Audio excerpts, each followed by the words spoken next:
The Brooklyn Vegan Show is a podcast about music brought to you by the music blog and online record store Brooklyn Vegan. Make sure to subscribe to hear all of our upcoming episodes featuring interviews with musicians and more, and find us 24/7 at brooklynvegan.com, Twitter, Facebook, and Instagram. Displace contrast. Who wouldn't wanna let this pass? This name much more.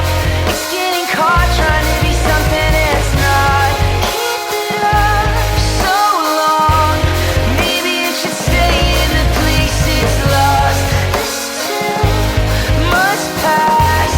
It's getting caught trying to keep it together. I don't dance the world around. Hey, welcome to the new episode of the Brooklyn Vegan Show. I'm BV editor Andrew Sacker, and today's episode is with an artist that I've been a fan of for a very long time, Anthony Green. If you're unfamiliar, Anthony's been making music for about 2 decades. He's been in the bands Circa Survive, The Sound of Animals Fighting, Saosin, and he's got a very prolific solo career, including his great new record, Boom Done. If you're into post-hardcore or emo or indie rock or any kind of underground rock, there's definitely some Anthony Green music for you. He's got so much range. The new record is awesome. It's like the most personal thing he's ever done. It's got these great horn arrangements. It's super different for him. We talk a lot about that new record. We also talk about some history. We talk about his, the bands he's been in over the years, new stuff coming up with those bands. We just talk about the idea in general of like achieving longevity as an artist and other artists who have done so, like the Deftones and mewithoutYou. And actually, shortly after we recorded this episode, the news broke on the new supergroup that Anthony's fronting, LS Dunes, which also features members of My Chemical Romance, Thursday, and Coheed and Cambria. They've got a killer single out now. They have tour dates coming up, so go check all that out. And here's my chat with Anthony Green. The last time that we spoke, actually, was kind of ahead of the Blue Sky Noise tour. We had talked a little bit about that. That tour got canceled.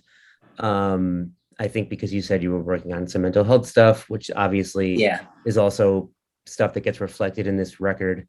Can you talk just a little bit about maybe the past year or so for you personally, how like the work you've been doing on yourself kind of led to the creation of these songs? Well, I started working on the songs in the beginning of the pandemic and really lost myself toward the middle and end when we were getting ready for that Circa tour. Again, and a lot of it comes to communication, like I wasn't utilizing the people I had around me that I could talk to work things out. I wasn't putting the time into trying to make things how I would feel the most comfortable in doing them. And so it ended up just coming to a head where it was just a bad environment for me to put myself in. It had nothing to do with anybody else. Those guys are incredible. And have been incredibly patient with me and understanding, throughout the whole thing. But throughout the year of just kind of losing my shit a little bit, I was writing these songs. And I was sort of using these songs as almost like a crutch, like to have this thing to work on. And I saw like what I was going through,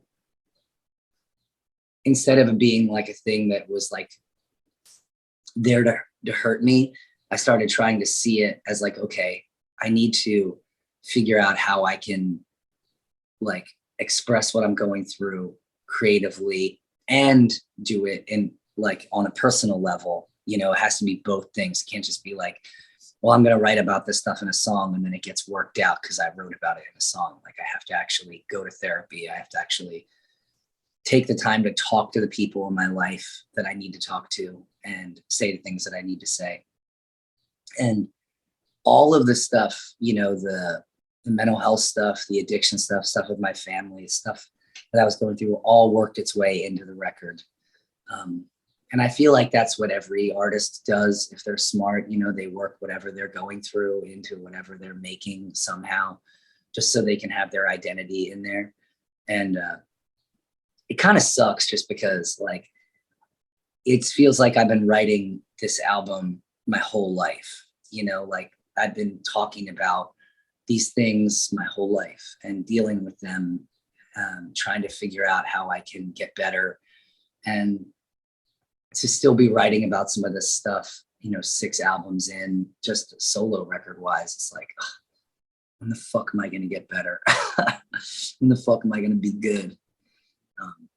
But, you know, I've resolved myself to the fact that maybe I don't have to worry about that I just need to take it one day at a time and to continue to put out the stuff that I feel most connected to, and can use that as ways to, you know, remind people that they can get better, you know, and that that it takes a long time, and that they're not alone and all that stuff. So, you know, maybe the process isn't a short one for me, you know, and maybe I'm meant to sing about it and write about it so that, you know, the not so short process for everybody else can be a little bit easier.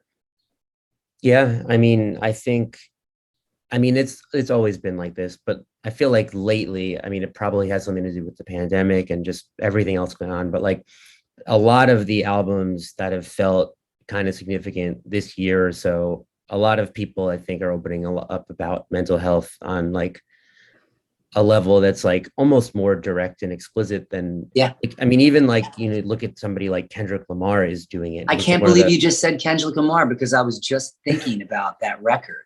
Mm-hmm. And that, like, for him and for the hip hop community, I mean, that record's very vulnerable. Yeah. You know, oh my God, I can't believe you just said that. When you started talking about other artists, I was like, yeah, like Kendrick, like he just put out that record, and you know, it's, you know, it's still him, you know, but it's him getting down to the core a little bit. I think that's only going to help art and music, you know.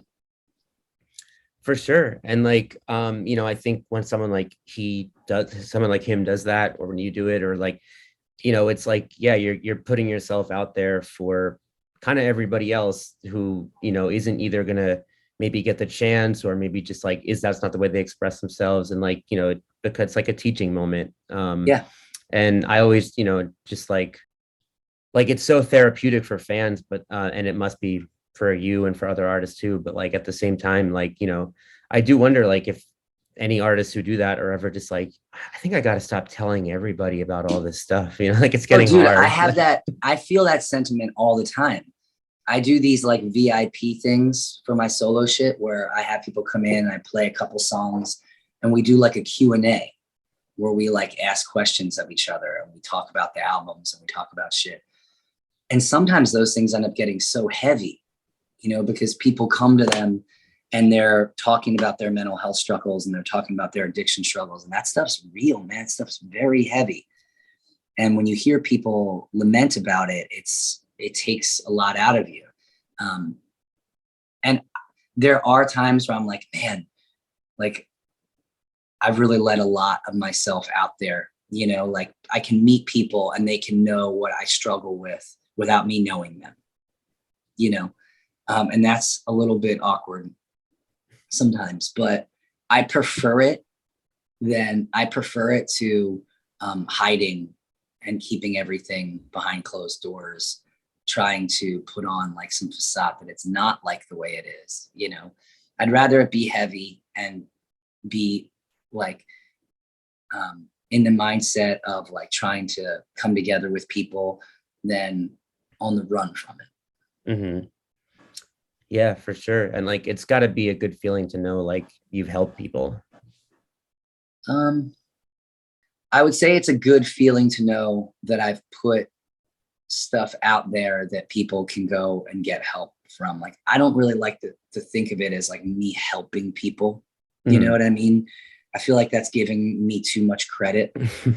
I think that in doing it, it helps me, and it helps continue that cycle that I'm a part of, where music will constantly remind me about how great life is and how good we actually have it here, you know, even if it's just simply because of being able to enjoy music. Mm-hmm. If you can think of something specific, like when you were younger, you know, dealing with the stuff all teenagers deal with, like what were some of the artists or albums or songs that like, you know, kind of helped get you through stuff?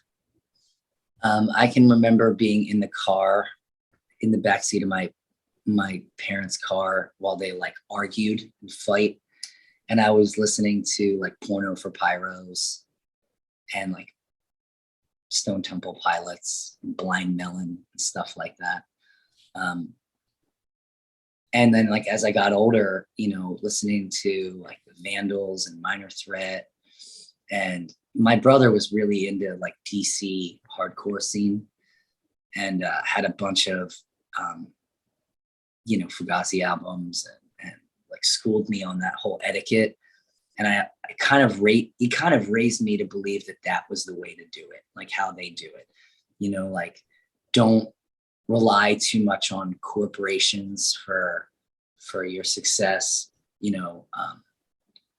front your own shit, make your own shit. And I always thought that was, there was like a piece of how they ran their business, and I wanted to make sure I kept, like there was an integrity piece that they had that I wanted to make sure I was utilizing. For sure. Even if it was different from theirs, Mm-hmm. Growing up with that sort of those ethics, like was there hesitation when it came time for Circa to go to a major label? Like, yeah, there was. I mean, the reason why I left Saosin was pretty much because they were getting ready to sign to a major label. And I saw it as the end of my career at 19. I didn't see it as like the beginning of us turning into Metallica. I thought of us as taking a risk at losing all of our like proprietary shit, like at an early age. And again, like my brother counseled me a lot through that. And when it came time for Circa to sign to Atlantic, we weren't doing a 360 deal. We made the deal exactly what we would have wanted if we were going to sign to a big label and work with them. And we were ready to try to see if there was a way that they could help us bring like the weird shit that we were making to masses, so we were giving it a shot. And I feel like that's like always the thing, right? Ever since like Nirvana or something, it's like, if you can like take, the underground and infiltrate the masses with it, or just, turn people on to different either lyrical themes or musical directions. Like it's, I think it's like, that's how, new generations find stuff, right? Like the major label bands got to me when I was like 12, and then eventually you find like the underground stuff. But yeah. So just to go back to your new record a little bit, I was reading what you wrote about it, like in press materials. I like that you said that these songs aren't about your relationships with drugs or with people. They're about your relationship with yourself. Can you kind of expand on that? Yeah, I think that, all of the songs have this pivot in them where like they talk about I talk about myself from like the I perspective. Like every single one of them has like some lyric where I'm singing like, I don't do this, or I want this, or I want that. And I think I did that subconsciously a lot without realizing the correlations between that shit and my actual life. And so there were times in writing this record where I was going through some shit, and I sat down to write, and I started writing, and I realized that like I was figuring out how to heal myself through the song. I was figuring out what I wanted to say through trying what I meant, what I wanted through the song. And I think that I've just hated myself for so long. Like I've hated my face, I hate my voice, I hate everything. And I was like obsessed with this. I was in this self-obsessed, self-hatred mode that I realized that the only way I was going to get out of that was if I started to look at things about myself that I did like, and so I spent a considerable amount of time writing and kind of negotiating with myself what I had to do in order to allow myself to feel good about who I was and what I was on this world, and that's sort of what happened on the record. Mm-hmm. You also said that that one of your goals with these songs was to expose the things that make you feel most embarrassed or ashamed in order to kill that shame. Yeah. Has like putting this music out into the world and having total strangers hear it help with that at all, given you some relief? Absolutely. It certainly does. Like things like this, in, you know, meeting the people at VIP and meeting people at shows. Like there's no facade about this anymore. Like I'm not trying to pretend that I'm all good. I'm not trying to pretend that I'm, you know, always going to have my shit together. Like there's a freedom in allowing yourself to be who you are. And sometimes who you are is in flux, you know, and is, you know, it's a work in progress, and being okay with that too allows it to flourish and grow. Yeah, I really, the last couple of years I've been going through like this rigorous test of trying to figure out how I can feel better about myself and my place on this earth. And I don't know if one record or one song or one instance will ever just like get that and have it be gotten. You know, it'll never be a thing where it's attained. It's just like you're in the process of learning constantly. You're like perpetually attaining it. Mm-hmm. It's kind of funny then that the album's called Boom Done, when it's like quite the opposite, I guess, as you're saying. Kind of. I saw the title as a couple of different things. I said it one day on a phone call where we were talking about some songs, or I don't remember exactly who I was talking to. I think I might have been talking to Keith or Tim, and I was like, boom, done. And that's just not how things go. You know, like nothing is boom, done. You know, actually there are a couple things that are boom, done. I think a part of it also was like a sort of a play on, like, I think there was a part of my life where I imagined like not being alive when the record came out, or maybe it was even planning on that in some cryptic, shitty way. So I thought about it being like my last solo record. I do think I might retire my solo thing for a little while to just focus on some of the other bands I have going on right now. And so I did think of it as like, maybe this will be the last solo record I put out, you know, maybe not ever, but for a long time. So I thought the name could work in like 100 different ways. For sure. And I do really feel like it's, how do I say it? Like, it feels like a monumental record in your career and life. Like, I mean, as an outsider, of course, but like, you know, it just like even you said you were writing this your whole life. Like, it kind of sounds lyrically and everything about it, like it just feels like it's gonna go down as like one of the pivotal records in Anthony Green's career. I think, you know, that's like the way You know how fucking cool that is to hear you say that? It really is cool. Like, I just turned 40, and you know, the last couple of years have been really tough. And this record, like, I know that it's special just because I feel that connection with it. But to hear you say that and to hear other people like sort of validate that, like, it's crazy. I don't even know how to take it. Yeah, I mean, it's I mean, even from a fan's perspective, right? Like, you get so, especially because, you know, when you're young and you're getting into music, and you want to seem cool, and the older kids like tell you what you should think and you kind of do it. Like, there's always this idea of like, when does an artist fall off, right? Like, the first two records are good, and then, you know, and then it falls off. Right. And so like, to be 20 years later and like, you know, an artist who's been around that whole time like puts out a record, and you're just like, I feel this is very real and genuine. This is like, it's not, I'm not living in some nostalgic past. It's like a great current record. Like, you know, it's like almost a surreal feeling for me, you know, like having like been listening to your music. Dude, I get it, because I've bought albums like from artists where I'm like, I just love this artist, I'll get whatever they get. And then, you know, I remember feeling that way about the Deftones Diamond Eyes record. Mm-hmm. And just being like, man, this band is so good still. Like, they're better now. How does that keep happening, you know?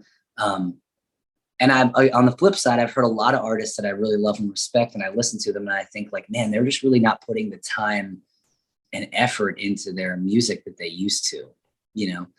I don't know, to hear somebody who's listens to me say that is just an absolute, it's a mind fuck of an honor. Well, I mean it, and it's my pleasure. Um, and yeah, I mean, I think that Deftones' last record is like fucking awesome. Me too. I love it Yeah, so much. I love Gore. I love Ohms. I love everything they do, I think. But like that being said, when they put out something like Ohms, you're like, what the fuck? Like, how is it that I'll sign on to like anything they do, but this is like makes me want to listen to it? yeah, it's like it's been. I've actually just recently talked about this on another podcast episode. So if anyone listens to them all, you're gonna hear the same stuff. But like, as like so like listening to music for as long as we have at this point, to watch the bands that you were watching 20 years ago and like look at what they're doing now and it's really good. Like, I don't know, it's like it's such a interesting feeling because like I'm now looking like like I'm getting to the point where it's like somebody might be like, you're old and out of touch, you don't know what's cool anymore. And It'll happen. yeah, and like like when you see like just another example is like last year's Every Time I Die record. Like I was blown away by that and I'm like, these Yeah. guys have been doing this for like 22 years. um and it's just such a like different thing when it's that genuinely good and they've been around for that long. And it's like it's like the youthful abandon is gone, but it's a different kind of sort Yeah. of urgency. Yeah. It's like you're validated in thinking that the person that you like is a real artist. Right. You're like, oh fuck, like they are really still good. You know what I mean? Like, and so often we get let down that when that happens, when an artist like surpasses our expectations and is taking what we give them as artists and making something great out of it, I think that there's some like an appreciation or like a relief in that. Like, I've given this guy time, or they're giving this person time and energy for myself, and they take care of it, they cherish it, and they make consistently good shit. Yeah. So People have been saying that to me about this record. Like, I don't talk to that many people about it, but the people that I have talked to about it are like, this is the best thing you've ever done. I'm like, really? Fuck, that's so sick. What do I do next? You'll figure it out. Yeah, I have a plan for the new shit that I'm working on is going to be even more orchestral, and I'm going to go lean super hard into the instruments that I haven't fucked with yet and just make something even weirder. Well, I can't wait to hear it. So another thing I was just kind of thinking about is like, there's also this, this feeling where sometimes like an artist or a band has just been at it for like 20, 30 years, and then they make something so significant that it like, you just feel like I guess you kind of said this, but it's like you feel like I was right all along. Like, and it's like you don't need that. Like you should be able to get one great album and that's all you need. And you're like, see how good this is, and that's it. But there is like, I don't know, like like I work in press, and the music press has had not the best relationship with the kind of music we've been talking about this episode. And now the music press seems a lot nicer to it. So why do you think that is?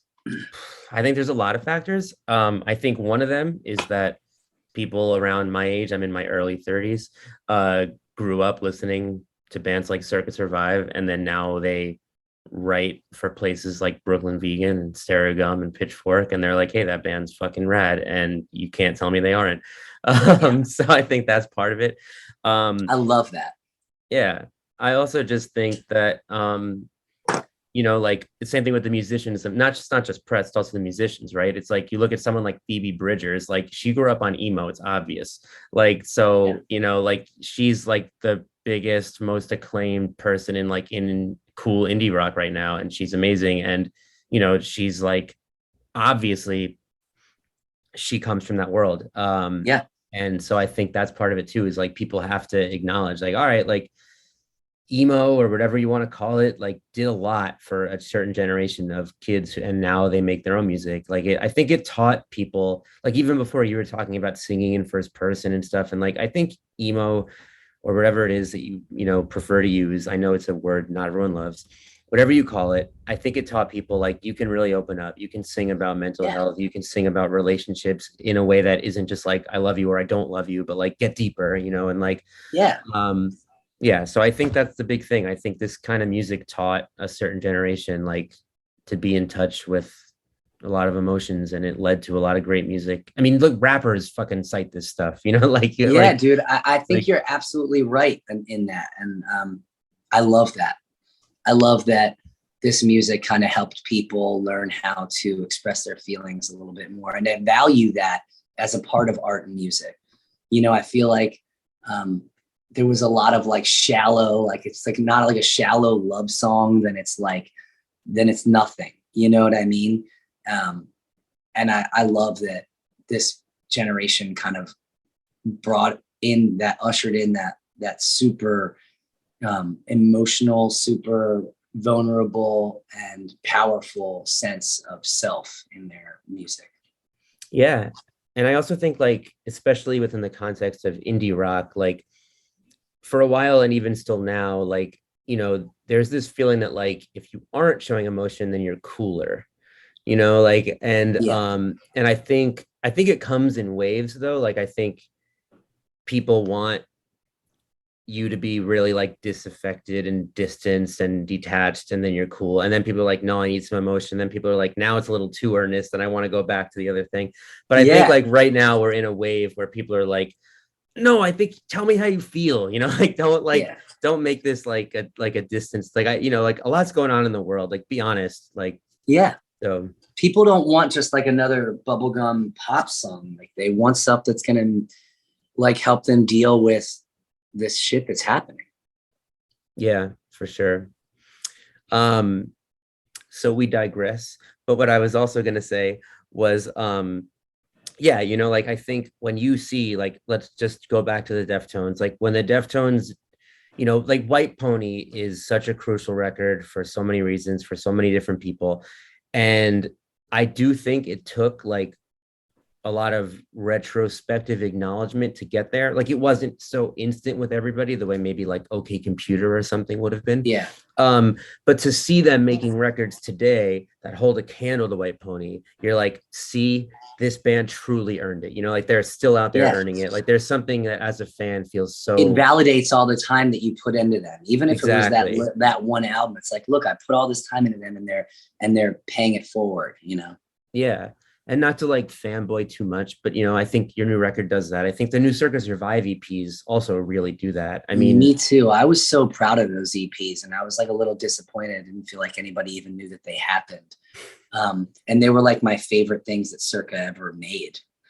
And I think that when I put out everything now, I sort of just put it out. I don't really expect anybody to like it more than they liked my first record, and I don't really look for that. And I just want to continue to be in the game, so to put something out that then people actually like, oh yeah, this is really special and we really love it, and recognize it. It was cool. I kind of thought that was going to happen with those. I thought those were the best Circa music I ever made. So yeah, I mean, I think it's like, it's super up there and it's just so different for the band. And that's like what's so inspiring too, right? Is like when you just watch a band that's like, we've been around for 20 years and we want to do something new. Like yeah. it's like inspiring. I mean, just to keep naming other bands, they're breaking up soon. Like mewithoutYou, I know you're super familiar with them. Why are they breaking up? They shouldn't break up. Sad. I'm putting it out on this podcast right now. mewithoutYou should not break up. They should just take a little bit of time, play every couple years, play once a year. They shouldn't take their work away from the world like that. I know, it's sad. I'm hoping that like they'll, have like the thing where in 3-4 years they're like, we shouldn't have done that. Yeah, I'm hoping it happens in 3 or 4 months. Right. Yeah, that would be even better. But they're going out on such a high note. That last record is truly one of my favorite things they've done. And so it's like, it's everything they've ever been, but also different for them. And it's just like, it's exciting. Yeah. But yeah, with, so for you, for an artist who sort of like, obviously there's intent there to like, not just repeat yourself, not live in the past. I'm not going to name names, but like I've seen bands where they're like, hey, we know you're here for like our 2002 songs exclusively. We're going to play you a new one. Don't get too bored. And then we're going to give you everything you want. And Yeah. like it's inspiring when it isn't. Like obviously sometimes it's out of your control, right? Sometimes you're just like, no matter how hard I try, the fans only want my old records. Yeah. But you know, you certainly are not reliving your past. When you go to write music, like, do you like have thoughts about like, you know, aging gracefully, so to speak? Like, is it something that enters your mind, or are you just like try to tune it all out and just write the music that you want to write? Yeah, I just tune everything out and I sit there as non-judgmental as I can without any sort of bias coming in, and I just kind of let it happen the same way I did that when I was 17. You know, I sort of empty my brain a little bit and just let the music and the feeling of the music take over. And I'm lucky I can still do that. For sure. So you were talking about how you said the next thing you're going to work on might be even more orchestral. On this new record, I mean, like it's so hard to talk about things that aren't the lyrics because they're so deep, but also like the horns. Like the horns are Yeah, awesome. Like how the did horns are the that? star of the record. Yeah, they really are. Like how did that become? Because I don't think you've ever made such I've horn-filled been wanting music to put before. horns on my songs for a long time. And originally, when I was writing this album, I wanted there to be brass on a bunch of the songs, but then it just became a thing where the guys who were writing and playing the horns just got a chance to play on almost everything. And I think that like I wanted the record to feel less lonely than the other records. And horns are like, they're like singing, you know, but they're not people. And it's controlled by a person, but it's like a non-lyrical voicing, you know, and I really loved it. And I thought about how old funk music and rhythm and blues would utilize the horns, and kind of gave even the saddest song like an uplifting feeling. And I wanted it to feel different. And so I took a chance on the horns and adding a lot of synths. And I really, there was a couple people, this guy, Rob, who did the synth stuff for the record, and the guys from West Philly Orchestra who did the horns. They went above and beyond. And I think like there's not a lot of records out there that utilize horns and brass in this type of way. So I thought it would be cool to try to see if I can make it work and not have it sound like a ragtime band. No, it sounds great. Yeah. I mean, you know, it's interesting too that like you were just on tour with like Tim Kasher, because like just being in this realm, like I'm like sometimes I get Cursive vibes, you know, from the new record. That's so cool. So can you like shed any more of a light on this new, more orchestral stuff? Or I just really want to start playing around with different instrumentations. I think I've used like the guitar, bass, and drums, and to the extent that I can use them. And I'm not like abandoning them, but I really want to play around with different types of instrumentation, different types of voicing, and maybe even different types of storytelling. You know, I started thinking about writing like a classical piece, like almost like an opera. It would be like a classical piece. It could be like 6 different songs. It would be maybe about my mom growing up. I just started thinking about different things I would like to try to accomplish. And I'd love to put out a record that was just filled with harps and timpani and sort of sounds like something that could exist during like Frank Sinatra's heyday, you know? nice, that's awesome. Yeah, but still be me. Right. So you mentioned like, I mean, you said you have new music with Sad Animals Fighting, with Saosin. I assume Circa's probably got more stuff coming. Yeah, Circa's taking a little break right now, but you know, I hope that we can get back to doing some shit soon.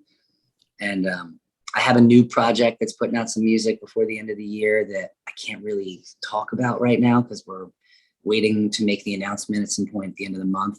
But I'm really excited about that. Awesome. For Circa, are you thinking of kind of sticking to the realm of those 2 EPs, or going back to like a more guitar type, heavier sound? Or I don't really know. You know, Circa is always like it's sort of a group driven dynamic. So I guess we'd have to just get together and jam to see how it would go. But I have high hopes for it. Mm-hmm.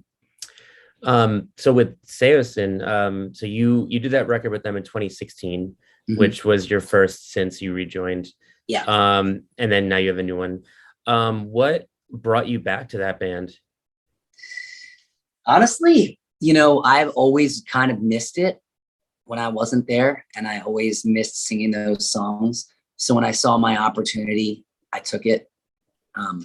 Chris, they had left their old singer, and the bass player was talking to me about looking for new singers, if I could help him find somebody or if I would help him write. And I was like, just let me sing on it. Let's do that. And it'll be fun. And I'm excited about the new music we're working on. It's really different, very heavy. I kind of want, if we do new Saosin music, I kind of want it to be something that's distinctive. Like, I want you to be able to hear it and know that it's the Saosin record and not think like, is this Sound of Animals or is this Saosin or is this Circa? Mm-hmm. I want it to be really heavy. That makes sense. Yeah. That's awesome too, because like it'll be fun to hear you doing heavy stuff again. Yeah. Did you like keep up with them when you weren't in the band? Were you like paying attention to the records they were putting out? I did. I paid attention. I like stalked them and paid attention, and I liked the records that they did. I always felt like I did them a little dirty, so I felt bad about leaving, and so I always wanted to try to mend those fences. And I was really grateful to be able to just make friends with them again and be able to be on this planet with them and not worried about running into them and not worried about, all that shit. It's a real relief. Nice. I recently heard that SeeYouSpaceCowboy cover of that Saosin song. That was pretty awesome, huh? Yeah, I got to meet them at this festival I played in New York a couple weeks ago, and they were the sweetest kids. And the song it's a great cover. Yeah, I feel like it it suits them so well. Like, you could totally hear, like, I love their music, and like you could definitely hear the influence. Yeah, for sure. At what point did you realize, like, the music you made with that band was starting to sort of like come back and influence new bands? It was actually a long time ago. That guy Skrillex was singing for that band from First to Last. And he used to hit me up at like 3:00 in the morning and call me and be like, do you know how much your music has gotten me through this or that? And like, he would send me other bands' music to be like, listen to what a Saosin ripoff this is, and I think that when one flower is watered, the whole garden grows, mm-hmm. And so Saosin was just me ripping off, Jeff Rickley and Claudio from Coheed, and, like impersonating all my favorite singers. So I feel like I got a chance because of those other guys. And I feel like, sometimes a singer of a band will like make a sound that sort of gives permission to everybody else to sound like that or to try that. And I think that I was being just a little part of that was really gratifying for me. I'm super honored to be a little part of that. Displace contrast. Who wouldn't wanna let this pass? This name much more. It's getting caught trying to be something it's not. Keep it up so long. Maybe it should stay in the place it's lost. This too must pass. It's getting caught trying to keep it together. I don't dance, the world around me spins. Hey, thanks again for listening. Thanks to Anthony for coming on the show. Remember to subscribe to the Brooklyn Vegan Show wherever you listen to podcasts, and stay tuned for more episodes. Here's more of Don't Dance by Anthony Green. Maintain